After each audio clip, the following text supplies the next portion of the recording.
Now, I'd like to introduce our judges. First judge is Diane Mensch from Western Design Center. Welcome, Ms. Mensch. Thank you for being here this morning. Our second judge is Mark L. Miller, Dean, and Ralph W. Bilby, Professor of Law for the University of Arizona James E. Rogers College of Law. And our third, thank you, Dean, for being here. And our third judge is John Riches, Director of National Litigation and General Counsel of the Goldwater Institute. I'm your moderator. My name is Chad Sampson. I am Vice President for Academic Affairs and Institutional Analysis for the Arizona Board of Regents. Thank you to all our judges today. Judges, remember that you should be objective and unbiased as you listen and score your rounds today. Your score should reflect who you think made the better arguments. Students, before we begin, please note that I will give you a 1-minute hand signal. And this is not Zoom, so I don't have the virtual hand, so you will just see me wave. Signal when each round is about to wrap up. I will then announce the end of the round. Just for judges' understanding, the opening statements will be, each side will have 7 minutes. At 6 minutes, I will give a verbal or a hand signal. At 7 minutes, I will cut off verbally. Cross-examinations is expected to run about 25 minutes, no longer than 30 minutes. At 22 minutes or so, I will ask for a last question. Finally, we will have 5 minutes for closing arguments. At 4 minutes, I will give a hand wave. And at 5 minutes, I will verbally discontinue the closing statement. Are there any questions before we begin? Well, outstanding. We're very grateful to be able to be here. And so, Whitney and Alicia, you are affirmative in this matter, if I'm correct. Please begin with your opening statement. Let's go back to 2018, where we saw terrible consequences of reckless inciting speech. On one end, there was a man who opened fire on a group of Republicans for playing baseball because he believed that the GOP were traitors. And on the other end, a man who sent pipe bombs to CNN because he soaked up rhetoric that the news outlet was the enemy of the people. Keith Mines, a former member of the U.S. Special Forces who had extensive experience in countries racked by violent internal conflicts, identified that the legitimization of violence through speech was one indicator. When we are discussing the topic today of whether we should allow college clubs to support political candidates who use inciting speech, it is imperative that we remember that speech has consequences. Politicians who use inciting language contribute to a culture and environment where people are being attacked and losing their lives. This topic has nothing to do about a candidate's political beliefs. Let us be clear that there is no place for inciting violence in politics. Before we begin, let us establish some definitions. We define support as a club who continues to relay inciting speech from a political candidate and does not take the chances to express their ideas in a more constructive manner. Support of a political candidate can also be if a political club carries out an unlawful action on campus that the political candidate had urged to be done. Unlawful action includes physically harming and disrupting another peer's pursuit for education. Inciting speech, it tends to be dehumanizing speech, which is likely to result in unlawful action. And banning is suspending the club on campus, but the club can repeal. Whitney and I stand in affirmation that there are legitimate reasons to ban any club, including a political club, if its support for a political candidate is inconsistent with the underlying values of our democracy and public school education. These underlying values include that citizens are equal on the grounds of race, religion, or sexual orientation, and students have the obligation not to inflict harm on others. To be clear, campuses should embrace disagreements and tolerate hurtful words, but we must maintain mutual respect towards others as equal citizens and fellow human beings. The negative side might say that the mission of a secondary institution is the expression of ideas. This is true, but we are neglecting the fact that it is more than just a free speech forum. It's a workplace where people have assigned duties and administrative responsibilities.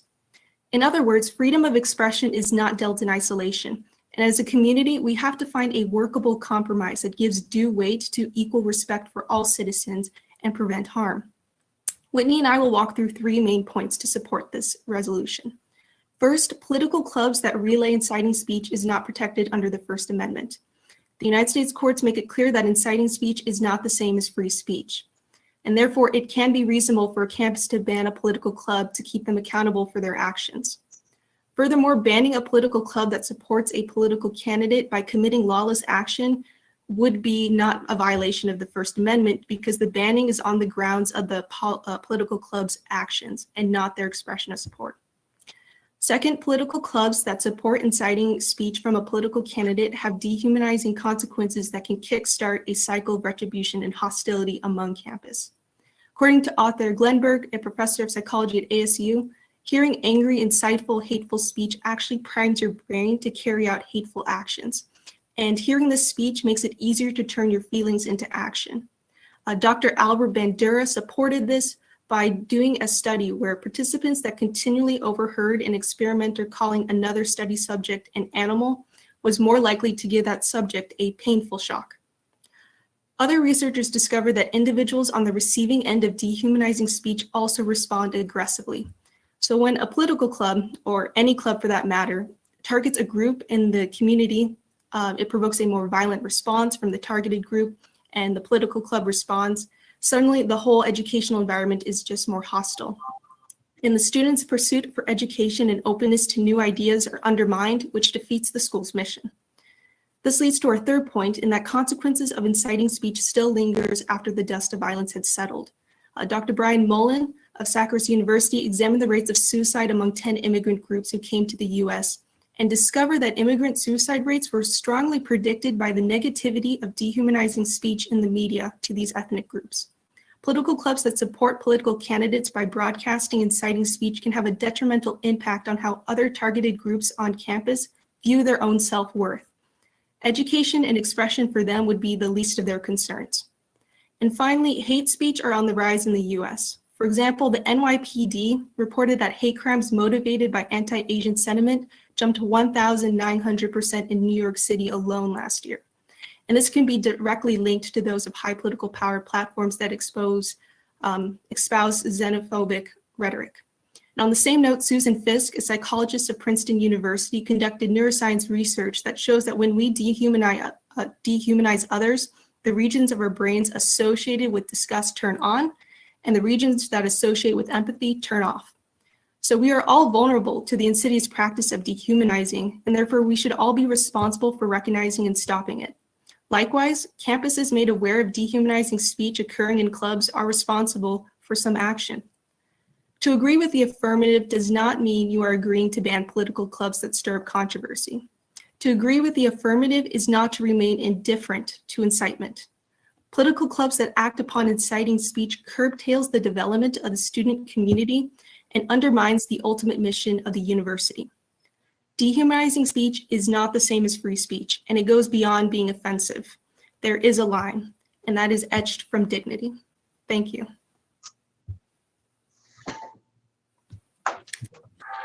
Thank you. It is time for the negative team to make their opening statement. When you're ready. Just want to make sure before I start, everything good audio visual wise. Perfect. On April 8th, 2020, Texas State University student government passed a resolution to ban the conservative student organization Turning Point USA from campus. The club wasn't in violation of campus rules, but according to legislation, the ban was necessary to fight discrimination and censorship, an ironic cover commonly used to justify the real reason the club was banned, because it was politically conservative.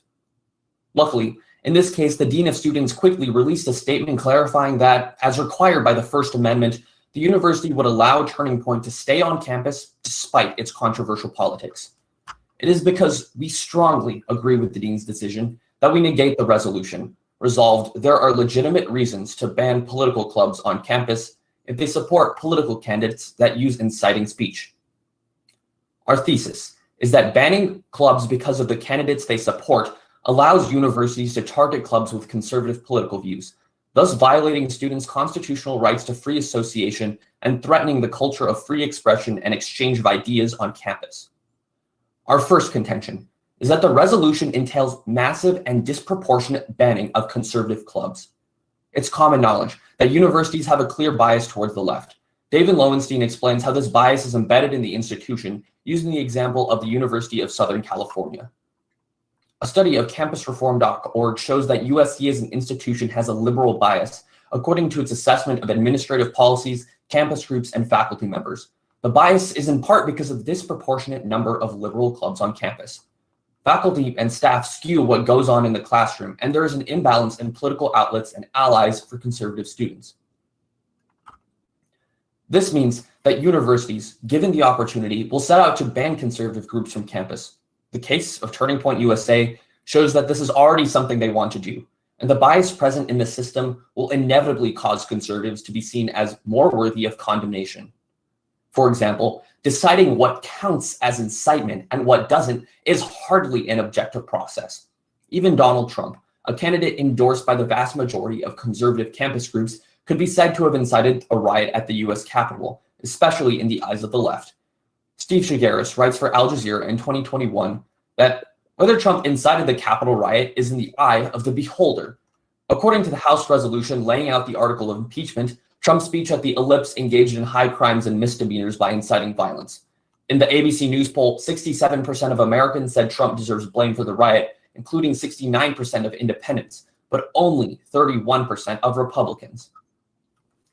This means that the resolution could entail almost all conservative clubs being banned from college campuses, especially when you consider the bias that university administrations already have towards condemning candidates like Trump.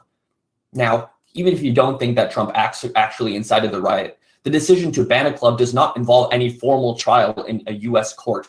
Being able to make the accusation of incitement is enough.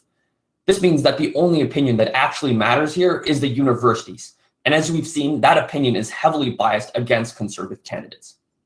Thus, affirming leads to purging a huge chunk of viewpoints from one end of the political spectrum, a situation which, in addition to destroying any notion of freedom of expression on campus, violates core tenets of constitutional law. Our second contention is that banning clubs because of the candidates they support is a form of viewpoint discrimination which violates First Amendment rights.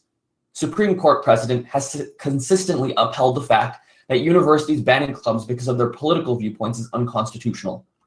Mark Snyder writes in the Washington and Lee Law Review that in Healy v. James, the court found that the non-recognition of a student organization stifled students' First Amendment rights. The confluence of Hurley, Dale, Widmar, and Rosenberger brings into focus that state actors may not engage in viewpoint discrimination against a group's associational freedom. And under Rosenberger, Healy, and Widmar, this principle holds true when the actor is a university and the group is a student organization. Together, these principles demonstrate that the Constitution does not permit public universities to refuse to recognize organizations that diverge from the campus orthodoxy.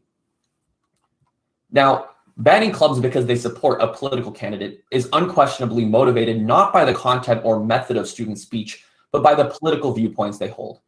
Thus, it is straightforwardly unconstitutional. Regardless of any desirable aspects that it may have, it is in violation of the founding principles of the United States of America, and those cannot be compromised just for the sake of getting rid of a controversial club. Of course, we understand that inciting speech is not protected by the First Amendment, and it is true that it can be harmful in ways that other sorts of speech are not. However, there are a couple of key reasons why we should not hold clubs accountable for the speech of those they are said to support. First, clubs don't endorse everything about their chosen candidate. Donald Trump is a great example of a candidate who had a lot of support from people who actively disagreed with many of the things he said and the actions that he took, but ultimately decided that he was the lesser of two evils. And second, remember that universities get to decide what support means to start with. It could be something as clear as officially endorsing a candidate, but there are plenty of gray areas which universities can take advantage of in order to ban clubs they disagree with. Our third and final contention is that clubs will simply reform off of campus. Daniela Silva writes for NBC News in 2017 that universities around the country are battling underground off-campus groups that began as sanctioned organizations but lost that status. They have no external oversight, so they don't have a structure of accountability. For example, the national fraternity Alpha Tau Omega suspended its Epsilon Iota chapter over violations of hazing rules, but former members recreated EI, and since then, the university has received reports linking members to reports of rape, hazing, and underage drinking. Now, the affirmative will likely bring up examples of clubs that support candidates that are absolutely unjustifiable, and we understand the urge to stop ideas we strongly believe are harmful. However, even in these cases, the clubs will still be around and doing the things that they were banned for. They just won't have any oversight to check their actions, and they'll be insulated from having to engage with criticism from their peers. Inevitably, college is a space where young minds get exposed to new people, viewpoints, and ideas, a space to debate, deliberate, and discover. That process can be messy, but so is the world we live in. Being exposed to ideas that make us uncomfortable is part of the process of learning, and attempting to ban those ideas will ultimately be unsuccessful and violate the fundamental rights of students.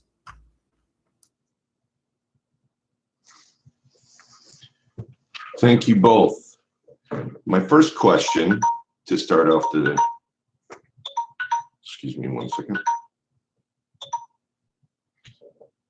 That was my timer to say that Mel has completed his time.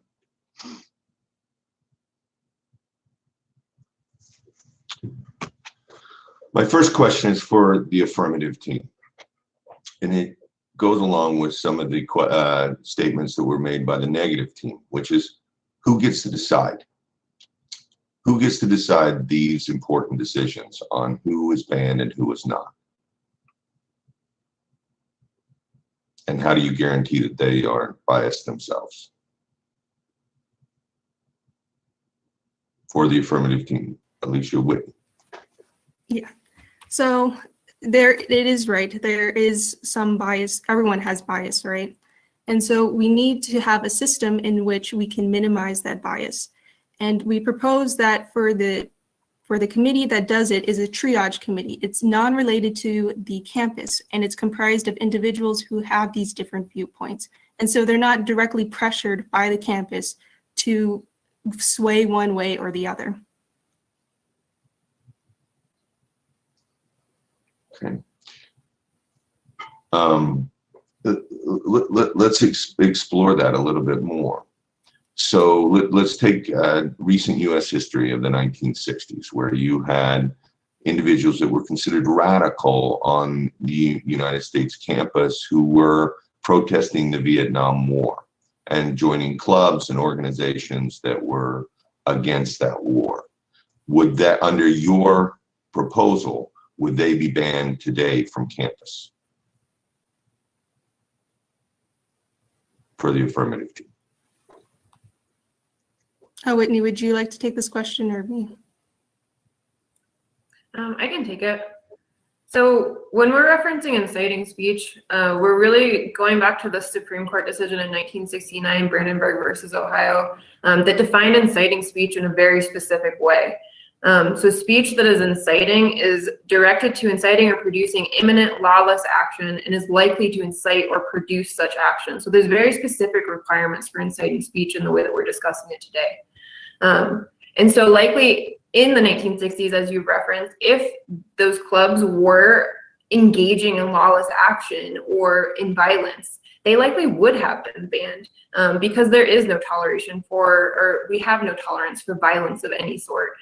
We can have discussions about the legitimacy of political viewpoints, of political platforms, or foreign affairs without engaging in violence. So if those clubs were promoting inciting speech and promoting violence, they likely would have been banned under our resolution. My next question is for the negative team. You cited some cases where incitement of speech has been used to ban clubs. Is there ever an instance where you would consider it appropriate to ban a club or disband a club? Yeah, I think there are absolutely some legitimate reasons to ban clubs, including, of course, active violence being committed by the club, violation of certain pre-established university policies. The thing that we really disagree with is this idea that we should ban clubs because they support a political candidate whose speech we consider to be inciting, whatever that means, which is probably determined by the university.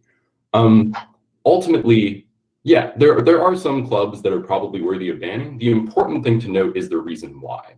Under this resolution, the reason why an affirmation has to be because of the political candidates they support, because of the political viewpoints they hold, which we think is ultimately unconstitutional.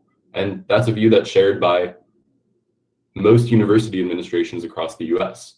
I think it's important to note that the example that we point out isn't actually an example of Turning Point USA being banned because they support a candidate with inciting speech.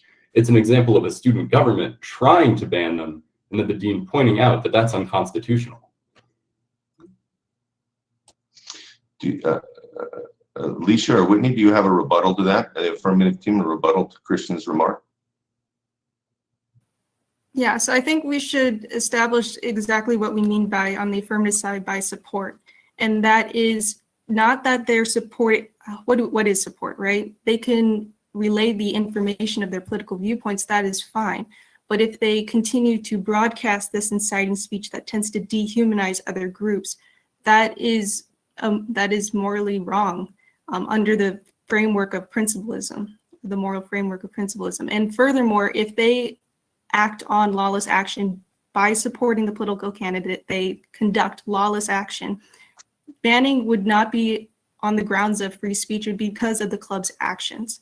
And that is on the grounds for banning them. Negative team, do you have a response? Yes. We think that the definition of the word support is a little broader than simply relaying inciting speech. We think support can take a diverse motive form, i.e. it could be money, it could be support to a party that the candidate is a part of. And we think that is more representative of what college political clubs look like, that they may support a candidate, but they don't support everything that candidate says. And we think that that specific example of support is at the center of debate with organizations like Turning Point USA, where student governments are attempting to ban them because they support a candidate that may or may not have used inciting rhetoric. We also think that the definition of inciting rhetoric can become twisted by universities to ban clubs that they disagree with because of how broad it has become. I want a follow-up question on that. Inciting speech is actually fairly well defined and fairly limited by the Supreme Court. So the negative team, can you, if they, as the affirmative team states, that they're looking to only ban those that use support candidates to use inciting language, and that is fairly well defined by the Supreme Court. What is your objection to that? Yeah, so I think that it's very true that inciting speech is pretty well defined, and the qualifications by the actual courts that have ruled on this issue are very stringent. I mean, there are cases where people have been calling for attacking people, but because it's not specified who those people are, like, that's not considered inciting speech. However, there are a lot of cases where institutions that are biased against certain candidates, like, again, the university with Donald Trump, are going to think that certain things are incitement that may fall into a more gray area. And I think that the examples given in the affirmative case are a really good demonstration of how this can start to slip. At the beginning of the case, in the introduction, we talk about how CNN saying the other side is the enemy constitutes some sort of violent inciting rhetoric. This is a thing that news organizations do all the time. We talk about how xenophobic rhetoric can be inciting, but it's very clear that, you know, especially Democrats, people on the left, like universities generally are, probably think that most Republicans, most people that are anywhere to the right of them on the political spectrum, are using xenophobic rhetoric all the time whenever they talk about immigration policy. So for the negative team, you cast broad aspersions of talking about all universities being liberal organizations in the political sense, not in the classical sense, but liberal organizations, and that therefore this would be used to only be used as a bludgeon against conservative thought. And you cite, but you cite one case in a couple of articles. How do you know that if they are, as the affirmative team states, limiting this to just inciting language, that this will somehow be exploded as a tool to be used against conservative thought on campus? For the negative team. Yeah, I think that our answer to that is, first of all, we already see this happening, but being stopped by the fact that universities are not constitutionally allowed to do this. I mean, yes, we do have the individual example of Turning Point USA, but there are a lot of other examples of student organizations on campuses who are being denied their charters, who are being banned in these ways that are, seemingly gray areas, like Turning Point USA at the University of Florida, Turning Point USA at Syracuse University, where they actually explicitly said in denying their charter, we disagree with the ideologically conservative youth activism organization, and other organizations like the Foundation for Individual Rights. And yeah, there's a whole slew of these things already happening. And the fact is that when you institute a policy that says we can now ban people because of this individual condition, we're going to see more of that happening, and it's just going to grow over time. Affirmative team, do you have a rebuttal to what the negative team just stated? Yeah, I think it's important to understand, we have to draw the line somewhere with inciting speech. And this might not be a perfect solution, but it is working towards a solution that would limit inciting speech that can lead to violence on campuses. We proposed instituting these bans through the use of a third party and neutral body that would take up these issues and decide amongst members who have varying ideological viewpoints to eliminate some of that bias. We understand that bias is always going to be present, but we don't think that's justification for turning a blind eye to inciting speech and allowing it to proliferate on our campuses unchecked. Response from the negative team? Yes. I think the affirmative brings up a really good point that we shouldn't be tolerant of inciting speech on our campus. And we agree. But I think that the bright line of the resolution is not that we should ban political clubs because they use inciting rhetoric, but the resolution states that we should ban clubs that support political candidates that use inciting rhetoric. And we think that there is a bright line there because of the nuance of how political clubs and party politics work. There's more heterogeneity in how support works, in that political clubs may not 100% agree with the candidate that they're supporting or their inciting rhetoric, but we don't think that's a reason to ban them. We would agree that a club using inciting rhetoric on campus should be banned because that would lead to violence, as has been done to organizations like the fraternity we cited in our last piece of evidence that not only used inciting rhetoric, but also committed violent acts. This is the time where I want to give an opportunity for the teams to ask questions of each other. So we will start with the affirmative group. Do you have a question you would like to ask the negative team? Yeah, I guess, so to clarify on your point, you're agreeing that inciting speech has no place on college campuses. And of course, on the affirmative, we also agree on that point. But I guess my question is, how do you differentiate between a college campus, like a club on college campus, supporting that speech and giving it a platform on campus, where they're not going to be able to demonstrate that nuance when they are associating with a candidate that's using inciting speech? So how do you draw that distinction between them using inciting speech and supporting it, giving it a platform, and saying that's not quite the same as using inciting speech themselves? Well, we think that there is likely a difference between both using inciting speech and supporting inciting speech. Rather, they're just supporting a political candidate. And we also think that it's not the fault of a political club that their candidate happens to say something wrong. Politicians do that all the time. It's rather that we think that because of the heterogeneity of how political clubs operate in terms of supporting different views of political candidates, we shouldn't hold them 100% responsible to the things that their candidate says, but rather hold them responsible to what the club says. And we think that is the key difference in this round. Rebuttal to that, affirmative team, or comment? Yeah, I think Again, go ahead, Whitney. Okay.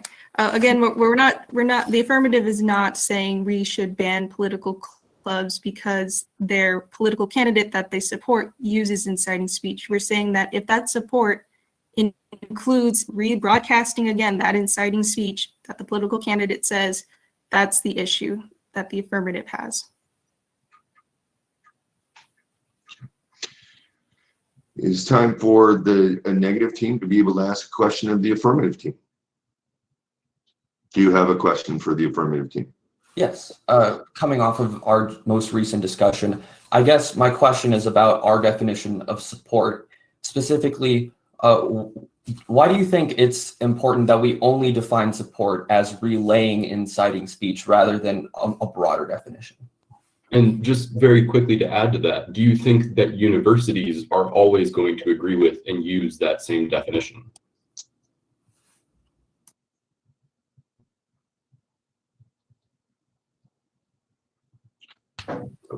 Millar, sorry, your connection kind of cut off. Can you just repeat your question one more time?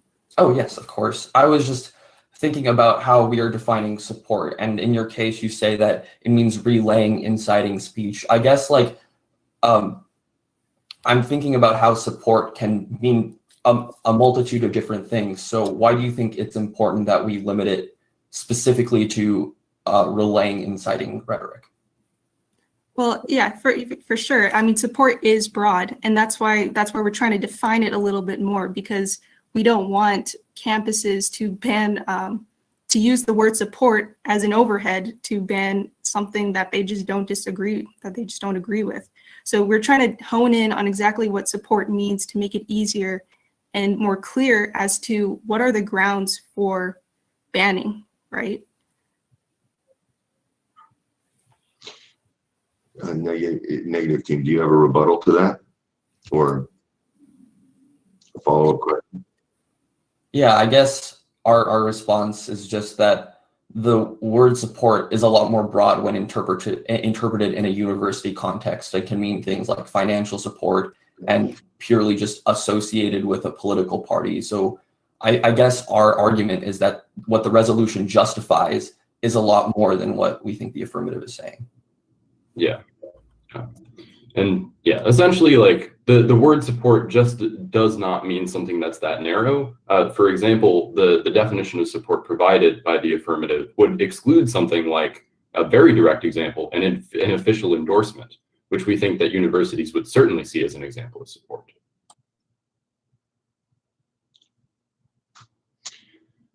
Response from the affirmative team? I would say that we would disagree that the affirmative would support endorsement as a grounds for banning. Again, support is if you carry out an unlawful action. If the club carries out an unlawful action, that doesn't affect endorsement. If they rebroadcast inciting speech, that does not affect endorsement as well. Those are two separate things. Alicia, can I ask you to clarify that for me a little bit? Because that is a nuance that I don't think I understood in your initial proposal. And so would you be willing to expound on that? Yeah. So I guess I'm trying to say is if you support a political candidate, and that is fine if you endorse them. But if you use the dehumanizing speech or inciting speech that political candidate use on campus grounds, that's the nuance that we're trying to say. That specific type of support is not supported on campus. Does that clarify the question? It did for me. Is there a response or rebuttal from the negative? Yeah, and I think pretty directly, like, I think that makes sense. I think that we actually would agree with a lot of the cases that the affirmative is presenting here. Like, if a club very directly uses explicitly inciting speech or very explicitly like commits violent actions, yes, we should ban them, but that isn't what the resolution is about. Ultimately, I think that, like, based on the wording of the resolution, the affirmative has to defend that just like being in support, whatever that means, which I think is decided by the definition of the word support and the universities who would enforce the policy, that is sufficient condition to ban a club if the person that they support uses inciting speech. We have opportunity for each of the teams to ask one final question of the other team, and we will go with the negative team first with their question, and then we'll follow it up with an affirmative team question and response. Negative team, do you have a final question you would like to ask the affirmative team?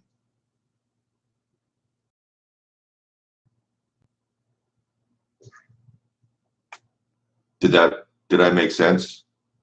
So Christian Millar, do you have one final question you'd like to ask the negative or the affirmative team?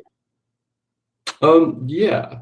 So I would just like to go back really quickly to the examples of inciting speech posited in the affirmative case. We have the example of rhetoric that says the other side is the enemy. We have the example of what's described as xenophobic rhetoric.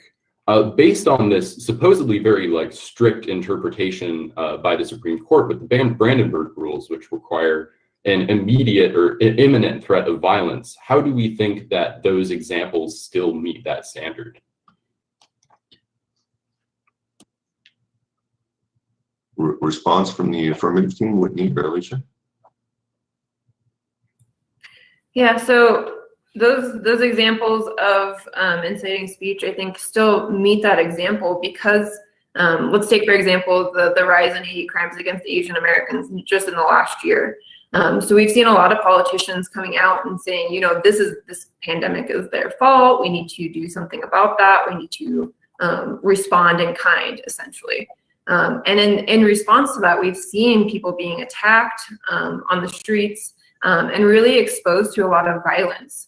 And so I think that's a great example of inciting speech, is that we are encouraging people to go out and attack people, others, because of their supposed responsibility for our current situation, our current pandemic. And so I think that's a great example of what we're considering to be inciting speech.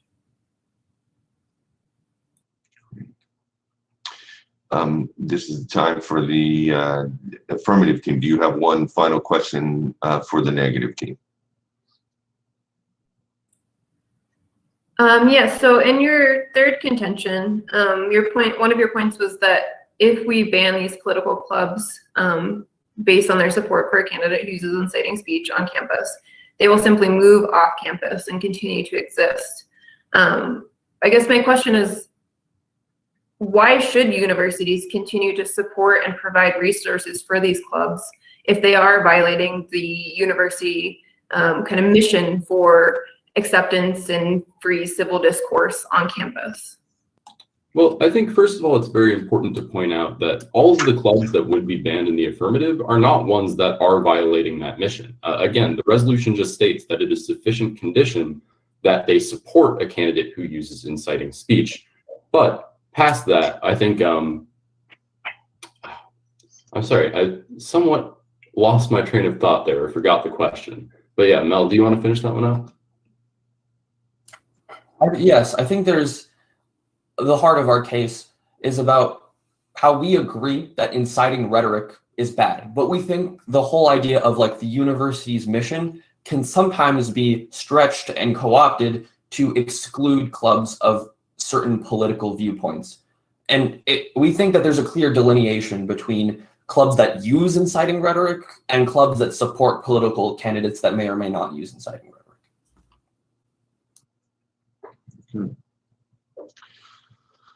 We've now reached the stage where we have the opportunity to hear closing statements. Closing statements from each side. By rules, the affirmative side goes first.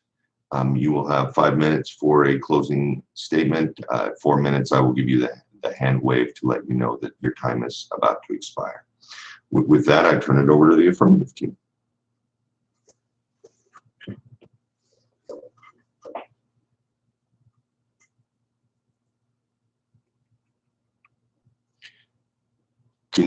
Can you hear me okay? Sorry, yes. Cut out a bit, but I think I'm good now. Sorry. So first, I just want to thank all of the judges for participating. Great questions from the negative team. I think everybody raised a lot of really valid points, and this is a really difficult topic to debate. I think there's a lot of things that we agree on. For example, we should definitely be engaging in conversations that make us uncomfortable on college campuses. That is one of the missions of a higher education. Where we disagree is that inciting speech goes way beyond making people uncomfortable. We should not be turning a blind eye to the consequences of inciting speech in an attempt to cast a big tent for everybody on a college campus. So again, we affirm the resolution that there are legitimate reasons to ban political clubs on campus if they support political candidates that use inciting speech. So what that means is that if you're agreeing with the affirmative, it doesn't mean that you're agreeing to ban political clubs that stir up controversy or make people uncomfortable. It means that you are agreeing to not remain indifferent to incitement, the very clear definition of incitement that the Supreme Court has given us. So let me remind us a little bit of the contentions that we walk through. So first, inciting speech is not protected by the First Amendment. The Supreme Court makes a really clear distinction between free speech and inciting speech. And we're really focusing here on clubs that are supporting and giving a platform to inciting speech. Our second contention is that dehumanizing or inciting speech can prime your brain for actions, to take violent actions against other people. We're all vulnerable to that as humans. It's just part of our psychology. But that doesn't mean that we should kind of just let this happen on our campuses. We definitely need to take a stand and draw the line somewhere with this inciting speech to protect ourselves from that effect. And then our third contention was that inciting speech increases hate crimes. We've seen this happen in the last year, unfortunately, with many examples of Asian Americans being attacked due to rhetoric from our politicians in response to the COVID pandemic. So the negative has argued today that banning these clubs that support candidates would violate the First Amendment. But again, inciting speech is just not protected under the First Amendment. The Supreme Court has made that very clear in their 1969 decision. We argue that the college campuses just cannot be indifferent to actions of a club that undermines its basic values of justice and its obligation to not inflict harm on others. Yes, we should be having these uncomfortable and difficult conversations on college campuses, but that doesn't mean that we need to resort to inciting speech or promoting violence against other people. The negative has used a really broad definition of support in their arguments, and we think that this is inappropriate. We're trying to, in the context of the resolution, really rein in that definition so that we can use a working definition of support that would be useful and applicable to these decisions for college campuses. When you use such a broad definition of support, it does make it difficult to make the decisions about what clubs should be banned and which should not, which is why we're trying to rein in that definition. The negative has also argued that deciding what counts as inciting speech or incitement is not objective. But again, we push back on that. The Supreme Court has given us very clear guidelines about what constitutes inciting speech that can be used by college campuses, and ideally by a board of neutral third-party appointees to investigate these instances of potential support of inciting speech on college campuses so that they can make these decisions. So in the end, in the world of the negative, we're asked to turn a blind eye to the violence that can be inspired by inciting speech. We're asked to invite it onto our college campuses, places that are supposed to represent diversity of ideas and acceptance of students, not violence in clashing of ideas. However, in the world of the affirmative, we recognize that inciting speech can have grave consequences, including loss of life, and recognize that this importance makes it such that we should seek solutions to the support of inciting speech on our campuses. So again, we affirm the resolution that there are legitimate reasons to ban political clubs on campus if they support political candidates that use inciting speech. Thank you. Thank you. Negative team, can you hear me okay? Great. It is your time to do your closing statement. All right, awesome. In that case, I think my computer just Malfunction. Oh, Christian, we can still hear you. Can you hear us? yes. Okay, I'm back. Okay. All right. Awesome. In that case, is everyone ready? We are. All right. So ultimately, we think that this debate is boiling down to three main points: the question of bias in universities, the question of if we should ban violent clubs, and ultimately the question of free expression and constitutional rights on college campuses. So let's start with bias. As we've shown in our case, the fact is that universities are biased towards one end of the political spectrum, and ultimately they're the ones who get to decide who gets banned. We see with the example of Turning Point USA that some universities are so explicit as to say, we're denying this person's charter because they are conservative. Now, we have this idea of bias limiting bodies being a third party to control what gets done, but ultimately, these aren't actually a thing that is like standard practice at universities right now. Decisions are mostly made by the administration about which clubs get banned. And additionally, even if we did implement them, the university would still get to choose who was on those bodies and how they operated, which would permeate bias all throughout the entire system yet again. Now, ultimately, this bias is going to lead on inevitably to a disproportionate number of conservative clubs being banned from college campuses, a violation of free expression and a violation of their opportunity to participate in that free market of ideas. Now let's talk about the question of violence. We agree with a lot of the stuff that the Affirmative has been saying here today. And note that while they try to support the resolution as only banning clubs that very explicitly use violent rhetoric that would be unconstitutional or actually are violent, the way that the resolution is worded is saying that supporting a candidate who uses that sort of speech is sufficient condition for them to be banned. Ultimately, inciting speech is not supported, but supporting a candidate who is said to use inciting speech is a very different thing from that. We shouldn't hold clubs accountable for the candidates that they are said to support, because clubs can condemn that speech, but still support the candidate as a whole as a lesser of two evils. Again, Donald Trump is an excellent example of this. Additionally, the question of who gets to decide what support means in the first place means that, again, this just leads to a disproportionate number of clubs from one end of the political spectrum being banned. Now, let's go to the question of free expression. Now, when we look at what inciting speech exactly means, the examples provided by the Affirmative provide a great example of what we're talking about when we say that the definition of inciting speech is going to be stretched. It's going to be changed from what that stringent definition by the Supreme Court said earlier. Now, let's look specifically, out of all of the examples that the Affirmative provides, at the example of xenophobic rhetoric, which increases hate crimes. Now, ask yourself, what is xenophobic rhetoric? Well, I would say a lot of the times, that's what Democrats call it when Republicans talk about immigration policy. When we have these universities, which are institutions that are clearly biased towards that end of the political spectrum, deciding that something like xenophobic rhetoric is sufficient condition to ban a club, yes, the scenario that we're talking about, where there is massive and disproportionate banning of conservative clubs on campus, could very easily become real. And it's important to note that this is explicitly unconstitutional. These things that the Affirmative must support by virtue of the resolution that they defend are banning clubs because of the political viewpoints that they have, which the Supreme Court has ruled in a multitude of cases violates fundamental First Amendment rights and violates freedom of expression on campus. So at the end of the day, if we really want to support freedom of expression, the free market of ideas, and all of those things that we're here to support on college campuses, we would urge you to negate.